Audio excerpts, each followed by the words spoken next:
Hello friends, कैसे हैं आप लोग। तो फ्रेंड्स, आज की क्लास बहुत ही खास होने वाली है क्योंकि आज हम बीपीएससी एडीओ एग्ज़ाम 2026 के लिए बिहार स्पेशल जीके का प्रैक्टिस सेट 6 कवर करेंगे। दोस्तों, यह पूरा सेट एनसीईआरटी के नए पैटर्न पर आधारित है। इससे पहले हम लोगों ने 5 सेट पूरे कर चुके हैं जिनकी अलग से प्लेलिस्ट बनी हुई है। अगर आपने वह वीडियो नहीं देखे हैं तो उन्हें ज़रूर देख लें क्योंकि बिहार से संबंधित परीक्षाओं में प्रश्न यहीं से सीधे पूछे जाते हैं। चाहे आप एडीओ या फिर बीपीएससी टीआरई 4 या फिर बिहार के किसी भी एग्ज़ाम की तैयारी कर रहे हो, ये प्रश्न आपके लिए रामबाण साबित होंगे। चलिए बिना किसी देरी के हम लोग क्लास को शुरू करते हैं। और फ्रेंड्स, क्लास शुरू करने से पहले मैं आप लोगों से रिक्वेस्ट करता हूं, अगर चैनल पर कोई नए हैं चैनल को सब्सक्राइब जरूर कर दें और वीडियो को आप लोग ज़रूर लाइक कर दें। ठीक है, तो चलिए शुरू करते हैं। प्रश्न है, शिशुनाग ने किसे पराजित कर शिशुनाग वंश की स्थापना की। प्रश्न है, शिशुनाग ने किसे पराजित कर शिशुनाग वंश की स्थापना की। अगर इस प्रश्न का आपको आंसर पता है तो कमेंट में ज़रूर बताएं। इसका सही आंसर हो जाएगा नाग दशक। ठीक है, ऑप्शन सी इसका राइट आंसर है। आगे है, पाटलिपुत्र को मगध की अस्थायी राजधानी के रूप में किसने स्थापित किया। पाटलिपुत्र को मगध की अस्थायी राजधानी के रूप में किसने स्थापित किया। इसका राइट आंसर हो जाएगा काला शोक ने। ठीक है, इंपॉर्टेंट है, याद रखिएगा। नेक्स्ट है, बाणभट्ट द्वारा रचित हर्ष रचित के अनुसार काला शोक की हत्या चाकू मारकर किसने किया था। तो राइट आंसर हो जाएगा इसका महापद्म नंद ने। ठीक है, इंपॉर्टेंट है, याद रखिएगा। नेक्स्ट है, अजातशत्रु ने किस राज्य के साथ युद्ध में प्रथम बार शिलाकंटक तथा रथमूसल जैसे नवीन शस्त्रों का प्रयोग किया था।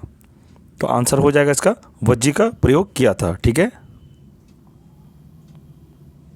आगे है, निम्न में कौन सा महाजनपद गणतंत्र था। निम्न में से कौन सा महाजनपद गणतंत्र था। तो इसका राइट आंसर हो जाएगा वज्जी। ठीक है, याद रखिएगा इसको। आगे है, आदि मानव के निवास के आरंभिक साक्ष्य बिहार में कहाँ से प्राप्त हुई थी। आदि मानव के निवास के आरंभिक साक्ष्य बिहार में कहाँ से प्राप्त हुई थी। तो इसका आंसर हो जाएगा मुंगेर एवं नालंदा से। ठीक है, ध्यान रखिएगा। नेक्स्ट है, बिहार सहित पूर्वी भारत में आर्यों का आगमन हुआ था। बिहार सहित पूर्वी भारत में आर्यों का आगमन हुआ था। इसका आंसर हो जाएगा उत्तर वैदिक काल में। ठीक है, ध्यान रखिएगा इसको। आगे है, बिहार प्रांतीय किसान सभा की स्थापना किसके द्वारा किया गया था। बिहार प्रांतीय किसान सभा की स्थापना किसके द्वारा किया गया था। इसका आंसर हो जाएगा स्वामी सहजानंद सरस्वती के द्वारा किया गया था। ठीक है, आगे है, ईरानी यात्री अब्दुल लतीफ़ किस मुग़ल शासक के शासनकाल में बिहार आया था। ईरानी यात्री अब्दुल लतीफ़ किस मुग़ल शासक के शासनकाल में बिहार आया था। तो इसका आंसर हो जाएगा अकबर। ठीक है, याद रखिएगा इसको। इसी में चलिए आगे देखते हैं। अगला प्रश्न है, बिहार के किस उप नवाब की अफगानों ने हत्या कर दी थी। बिहार के किस उप नवाब की अफगानों ने हत्या कर दी थी। तो इसका राइट आंसर हो जाएगा जैनुद्दीन हैबत जंग। ठीक है, ध्यान रखिएगा इसको। नेक्स्ट है, बिहार में सोरे के व्यापार का एकाधिकार अंग्रेजों को किसने प्रदान किया। बिहार में सोरे के व्यापार का एकाधिकार अंग्रेजों को किसने प्रदान किया। तो इसका आंसर क्या हो जाएगा। तो इसका आंसर हो जाएगा मीर जाफर ने प्रदान किया था। ठीक है, नेक्स्ट है, बक्सर के युद्ध में अंग्रेजी सेना का नेतृत्व किसने किया था। बक्सर के युद्ध में अंग्रेजी सेना का नेतृत्व किसने किया था। तो इसका आंसर हो जाएगा हेक्टर मुनरो ने किया था। ठीक है,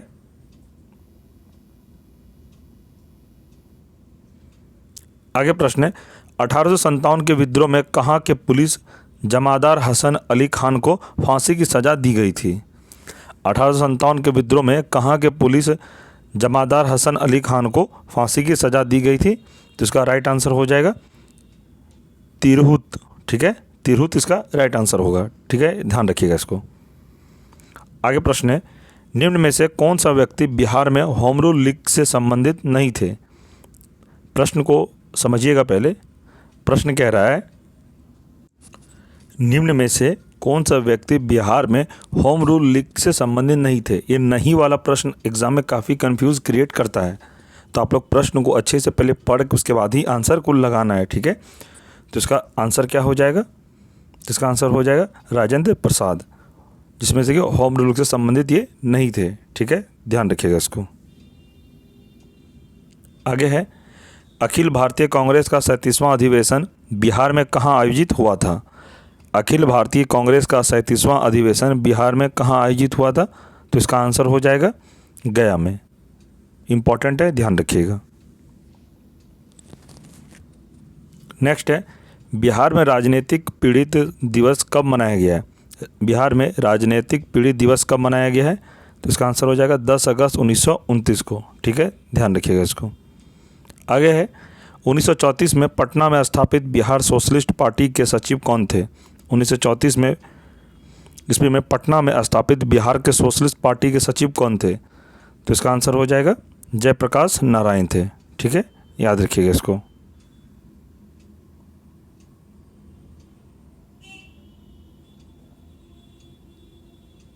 नेक्स्ट है मुंगेर में सविनय अवज्ञा आंदोलन का नेतृत्व किसने किया था? मुंगेर में सविनय अवज्ञा आंदोलन का नेतृत्व किसने किया था? इसका आंसर हो जाएगा श्री कृष्ण सिंह ने किया था। आगे है बिहार दिवस बिहार प्रदेश कांग्रेस कमेटी के प्रथम अध्यक्ष कौन थे? बिहार प्रदेश कांग्रेस कमेटी के प्रथम अध्यक्ष कौन थे? तो इसका आंसर हो जाएगा हसन इमाम थे, ठीक है, याद रखिएगा इसको।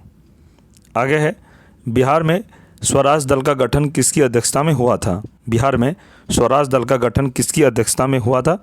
इसका राइट आंसर हो जाएगा नारायण प्रसाद के अध्यक्षता में हुआ था, ठीक है, ध्यान रखिएगा इसको। आगे है पटना में स्थापित अनुशीलन समिति की शाखा के संचालन का दायित्व किसको सौंपा गया था? इसका आंसर हो जाएगा सचिंद्रनाथ सान्याल को सौंपा गया था, ठीक है। आगे है भावी आंदोलन का मुख्य केंद्र था। ये TRE 4 में पूछा गया प्रश्न है, ये BPSC का फेवरेट प्रश्न है, तो आपको आंख बंद करके याद रखना है पटना। भावी आंदोलन का मुख्य केंद्र कहाँ था? तो आपको ध्यान रखना है यह पटना था, ठीक है।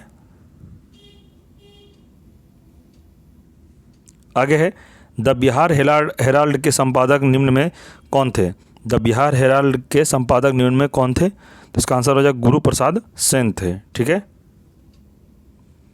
आगे है बिहार के क्रांतिकारी नेता खुदीराम बोस को फांसी दी गई थी, तो कब फांसी दी गई थी? आपसे डेट पूछा जा रहा है। बिहार के क्रांतिकारी नेता खुदीराम बोस को फांसी दी गई थी, तो इसका आंसर हो जाएगा 11 अगस्त 1908 को, ठीक है, ध्यान रखिएगा इसको।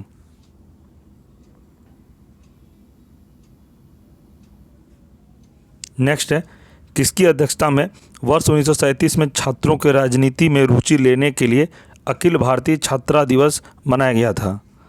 तो इसका आंसर हो जाएगा रामवृक्ष बेनीपुरी, ठीक है, याद रखिएगा इसको। आगे है 11 अगस्त 1942 को पटना में हुए सचिवालय गोलीकांड में निम्न में से कौन से व्यक्ति शामिल थे? तो कौन शामिल थे इसमें? तो इसका राइट आंसर हो जाएगा उमाकांत प्रसाद सिंह, रामानंद सिंह, यानी कि उपरोक्त में से एक से अधिक, ये दोनों थे, ठीक है, A और B, इसको आप याद रखिएगा। नेक्स्ट है 2011 के जनगणना के अनुसार बिहार के किस जिले का लिंगानुपात सर्वाधिक है? 2011 के जनगणना के अनुसार बिहार के किस जिले का लिंगानुपात सर्वाधिक है? तो इसका आंसर हो जाएगा, अगर आपको इसका आंसर पता है तो कमेंट में ज़रूर बताएं। तो इसका राइट आंसर है गोपालगंज, ठीक है, याद रखिएगा इसको। नेक्स्ट है जनसंख्या घनत्व की दृष्टि से भारतीय राज्यों तथा केंद्र शासित प्रदेशों में बिहार का स्थान कौन सा है? जनसंख्या घनत्व की दृष्टि से भारतीय राज्यों का तथा केंद्र शासित प्रदेशों में बिहार का स्थान कौन सा है? तो इसका आंसर हो जाएगा 6ठा स्थान है, ठीक है, ध्यान रखिएगा इसको। आगे है निम्न में से कौन स्वतंत्रता के पश्चात बिहार के प्रथम राज्यपाल थे? निम्न में से कौन स्वतंत्रता के पश्चात बिहार के प्रथम राज्यपाल थे? तो इसका आंसर हो जाएगा जयराम दास दौलत राम, ठीक है, इंपॉर्टेंट है, याद रखिएगा इसको। आगे है प्रसिद्ध सीता कुंड का संबंध किस जिले से है? प्रसिद्ध सीता कुंड का संबंध किस जिले से है? तो इसका आंसर हो जाएगा मुंगेर से है। ठीक है। आगे है बिहार के किस जिले में तराई मिट्टी की सर्वाधिक बहुलता पाई जाती है? बिहार के किस जिले में तराई मिट्टी की सर्वाधिक बहुलता पाई जाती है? तो इसका आंसर हो जाएगा पश्चिम चंपारण। इंपॉर्टेंट है, याद रखिएगा। आगे प्रश्न देखते हैं, किस लोक नृत्य का संबंध बिहार से है? किस लोक नृत्य का संबंध बिहार से है? तो इसका राइट आंसर हो जाएगा नचारी, जोगीड़ा, झिझिया, ये तीनों से संबंधित है। ठीक है। तो इसका हम लोग को इसका आंसर लगाना है उपयुक्त में से एक से अधिक, यानी कि डी ऑप्शन को लगाना है। ठीक है। नेक्स्ट है रामधारी सिंह दिनकर का संबंध किस जिले से था? रामधारी सिंह दिनकर का संबंध किस जिले से था? ये प्रश्न मैं समझता हूँ कि सारे स्टूडेंट को पता होना चाहिए। रामधारी सिंह दिनकर का संबंध किस जिले से था? तो इसका राइट आंसर हो जाएगा बेगूसराय से था। ठीक है। ऑप्शन ए इसका राइट आंसर है। नेक्स्ट है मुख्यमंत्री कन्या विवाह योजना के अंतर्गत बिहार में लड़की के परिवार वाले को शादी के समय कितनी राशि सहायता के रूप में दी जाती है? तो कितनी राशि दी जाती है? इसका आंसर हो जाएगा 5,000 रुपये। ठीक है, याद रखिएगा इसको। आगे प्रश्न है बिहार में जिला परिषद की कुल संख्या कितनी है? बिहार में जिला परिषद की कुल संख्या कितनी है? तो इसका आंसर हो जाएगा 38। इसको याद रखिएगा। आगे है पटना नगर निगम की स्थापना किस वर्ष की गई? पटना नगर निगम की स्थापना किस वर्ष की गई? तो इसका राइट आंसर हो जाएगा 1952 में। इंपॉर्टेंट है, ध्यान रखिएगा।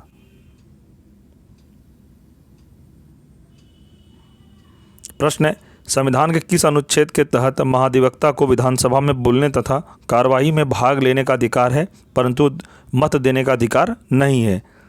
तो किस अनुच्छेद में? तो इसका आंसर हो जाएगा अनुच्छेद 177 में है, यह वर्णित है। इसको आप ध्यान रखिएगा। आगे प्रश्न है राज्य विधानमंडल के अंग होते हैं। तो राज्य विधानमंडल के अंग होते हैं, कौन कौन होते हैं? तो इसका आंसर हो जाएगा राज्यपाल, विधानसभा और विधान परिषद। ये राज्य विधानमंडल के अंग होते हैं। तो इसका हम लोग आंसर लगाएंगे उपयुक्त में से एक से अधिक, यानी कि ऑप्शन डी। ठीक है, इसको आप ध्यान रखिएगा। आगे है राज्य उच्च न्यायालय के अंतर्गत अभिलेख न्यायालय का उल्लेख किया गया है। राज्य उच्च न्यायालय के अंतर्गत अभिलेख न्यायालय का उल्लेख किया गया है। तो इसका राइट आंसर क्या हो जाएगा? इसका आंसर हो जाएगा अनुच्छेद 215 में इसका उल्लेख किया गया है। ठीक है, ध्यान रखिएगा इसको। आगे है बिहार विधान परिषद में सीटों की संख्या वर्तमान में कितनी है? बिहार विधान परिषद में सीटों की संख्या वर्तमान में कितनी है? तो इसका आंसर हो जाएगा 75 है। ठीक है, याद रखिएगा। इसी में आगे देखते हैं बिहार में श्री कृष्ण सिंह के नेतृत्व में मंत्रिमंडल का गठन कब हुआ था? बिहार में श्री कृष्ण सिंह के नेतृत्व में मंत्रिमंडल का गठन कब हुआ था? तो इसका आंसर हो जाएगा 20 जुलाई 1937 को। ठीक है, याद रखिएगा। नेक्स्ट है राज्यपाल को शपथ कौन दिलाता है? राज्यपाल को शपथ कौन दिलाता है? तो राज्य के मुख्य न्यायाधीश दिलाता है। जिस राज्य के राज्यपाल बनते हैं तो उस राज्य में जो हाई कोर्ट के मुख्य न्यायाधीश होते हैं वही राज्यपाल को शपथ दिलाते हैं। ठीक है, याद रखिएगा। आगे है ब्रह्मयोनी पहाड़ी बिहार के किस जिले में स्थित है? तो इसका आंसर हो जाएगा गया में स्थित है। ऑप्शन ए इसका राइट आंसर है। नेक्स्ट है 2021 में प्रसिद्ध कलरव महोत्सव का आयोजन किस अभ्यारण्य में किया गया था? 2021 में प्रसिद्ध कलरव महोत्सव का आयोजन किस अभ्यारण्य में किया गया था? तो इसका आंसर हो जाएगा नागा नकटी पक्षी अभ्यारण्य। ठीक है, याद रखिएगा इसको। आगे है प्रसिद्ध राजगीर रोपवे का निर्माण किस देश के सहयोग से किया गया है? प्रसिद्ध राजगीर रोपवे का निर्माण किस देश के सहयोग से किया गया है? तो इसका आंसर हो जाएगा जापान के सहयोग से किया गया है। ठीक है, याद रखिएगा। आगे है प्रसिद्ध तीर्थ स्थल थावे किस जिले में स्थित है? प्रसिद्ध तीर्थ स्थल थावे किस जिले में स्थित है? तो इसका आंसर हो जाएगा गोपालगंज में स्थित है। ठीक है, याद रखिएगा। नेक्स्ट है बिहार का सबसे लंबा राष्ट्रीय राजमार्ग निम्न में कौन है? बिहार का सबसे लंबा राष्ट्रीय राजमार्ग निम्न में कौन है? तो इसका आंसर हो जाएगा NH-31। इंपॉर्टेंट है, याद रखिएगा। आगे है, बिहार में सर्वप्रथम रेल परिवहन की शुरुआत कब की गई? बिहार में सर्वप्रथम रेल परिवहन की शुरुआत कब की गई? तो इसका आंसर हो जाएगा 1860-1862 के बीच में। ठीक है, ध्यान रखिएगा इसको। नेक्स्ट है, प्रधानमंत्री नरेंद्र मोदी द्वारा पटना मेट्रो प्रोजेक्ट का शिलान्यास कब किया गया? इंपॉर्टेंट प्रश्न है, यह प्रश्न हो सकता है आपके एडीओ में पूछा जाए। प्रधानमंत्री नरेंद्र मोदी द्वारा पटना मेट्रो प्रोजेक्ट का शिलान्यास कब किया गया? तो इसका आंसर हो जाएगा 17 फरवरी 2019 को। ठीक है, आगे है, बिहार के कुल सीमावर्ती जिलों की संख्या कितनी है? बिहार के कुल सीमावर्ती जिलों की संख्या कितनी है? तो इसका आंसर हो जाएगा 22। ठीक है, तो फ्रेंड्स ये प्रैक्टिस सेट आपका कंप्लीट हुआ। हम लोगों ने इसमें टॉप 50 प्रश्न को किया। आप लोग अगर प्रैक्टिस सेट 5 तक अभी नहीं देखें तो चैनल पर प्लेलिस्ट बना हुआ है, आप लोग शुरू से जरूर क्लास देखें। बिहार स्पेशल जीके से बहुत सारे प्रश्न एग्जाम में देखने को आपको मिलेगा, जरूर मिलेगा। एडीओ एग्जाम के लिए काफ़ी इंपॉर्टेंट क्लास मैं करवा रहा हूँ, इस बात का आप ध्यान रखें। जितने भी स्टूडेंट हैं जो एडीओ एग्ज़ाम का प्रिपरेशन कर रहे हैं, आप जब बिहार स्पेशल जीके पढ़ते हैं तो बिहार स्पेशल जीके में आपको हिस्ट्री, ज्योग्राफी, पॉलिटिक्स सब कुछ मिलता है। ये बात आपको पता होना चाहिए। हम लोगों ने अभी इसमें डिस्कस किया कि मुख्यमंत्री को शपथ कौन दिलाता है, राज्यपाल को शपथ कौन सा अनुच्छेद में क्या है, तो यही होता है। ऐसा नहीं कि बिहार स्पेशल में से आपको बिहार, आप जब पॉलिटी पढ़ते हैं तो उसमें भी बहुत सारा प्रश्न आपको बिहार से संबंधित ही देखने को मिलेगा। हर स्टेट का अपना अपना होता है। ठीक है, तो बिहार स्पेशल जीके में आपको ज्योग्राफी, पॉलिटी, हिस्ट्री सब कुछ मिलता है। इसलिए मैं कह रहा हूँ कि अभी तक जो भी स्टूडेंट है, हमारा जो 5 प्रैक्टिस सेट का क्लास कंप्लीट हो चुका है, आप लोगों ने नहीं देखा है तो चैनल पर प्लेलिस्ट बना हुआ है, आप लोग शुरू से ज़रूर देख लें, आपको काफ़ी हेल्प मिलेगा वीडियो से। ठीक है, और फ्रेंड्स ये क्लास आपको पसंद आया तो वीडियो को लाइक ज़रूर करें और इसे अपने दोस्तों में शेयर ज़रूर करें। आप लोग लाइक नहीं करते हैं, आप अगर लाइक करते हैं तो हमें अधिक से अधिक मोटिवेशन मिलता है आपके लिए क्लास करवाने का। ठीक है, तो फ्रेंड्स किसी भी तरह का कोई डाउट हो तो कमेंट में ज़रूर अपना डाउट को लिखिए। मैं कोशिश करूंगा आपके हर डाउट को क्लियर करने का, इस बात का आप ध्यान रखिएगा। ठीक है फ्रेंड्स, चलिए फ्रेंड्स आप लोग अच्छे से पढ़िए। मैंने आज सुबह में गांधी जी से संबंधित टॉप 50 प्रश्न को भी करवाया है। अगर गांधी युग का क्लास अगर आप नहीं देखें हैं तो चैनल पर वीडियो अपलोड है, मैंने सुबह ही कराया, आप लोग नहीं देखें तो ज़रूर देख लें। ठीक है, चलिए मिलते हैं हम लोग अगले क्लास में, तब तक के लिए जय हिंद, जय भारत।